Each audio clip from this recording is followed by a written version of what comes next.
16 years ago, the Supreme Court handed down the decision Citizens United versus the FEC, in which the Supreme Court ruled that corporations are essentially like people. They have free speech rights and that political contributions amount to free speech. So we can't limit the free speech of people, and we also can't limit the free speech of corporations. Now, if you look at polling over the last 16 years, an overwhelming majority of Americans in every single poll agree that corporations are not people. So how was the Supreme Court able to rule that they are, or that they have rights similar to people? Well, it has to do with how corporations are structured under state statutes in most of our states.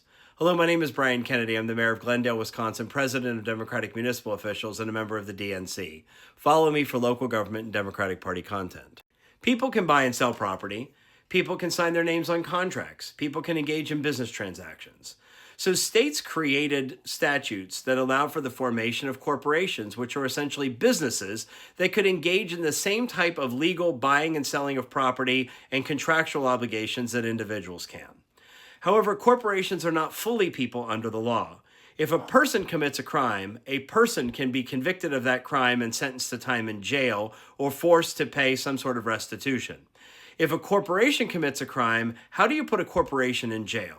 What typically has to happen is the corporation goes through some type of regulatory enforcement action or is forced to pay some kind of fine or penalty, or some of the individuals themselves might be tried and convicted of crimes.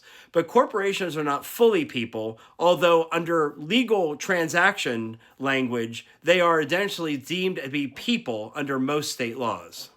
So when Citizens United was decided, it was essentially because the Supreme Court justices were looking at how all 50 states plus our territories actually govern the creation of corporations. And they deemed that based on contractual obligations or legal obligations of these companies, they're really no different than people.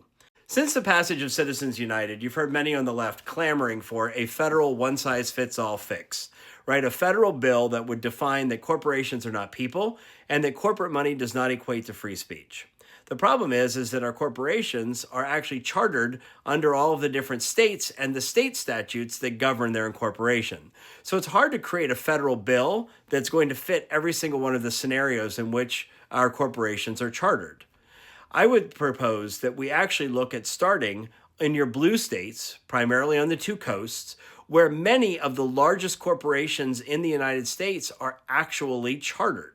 So look at our biggest tech companies, look at our biggest manufacturing companies, the ones who are making airplanes, the ones who are designing software systems, the ones who are actually creating products that are creating an incredible amount of wealth and money in our society.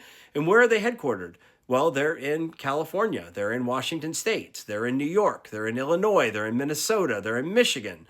Yes, there are some in Texas and Florida, but many of these companies are headquartered in the blue states, where we might be able to actually build momentum to change the way that corporations are defined under those state statutes. And once you change it in the states that are essentially the economic engine of the country, you make it so that even the red states, where they might not change the charters of their corporations, they may not change their state statutes or state laws, are still going to be heavily influenced by the much larger blue states controlling essentially the economy of the United States.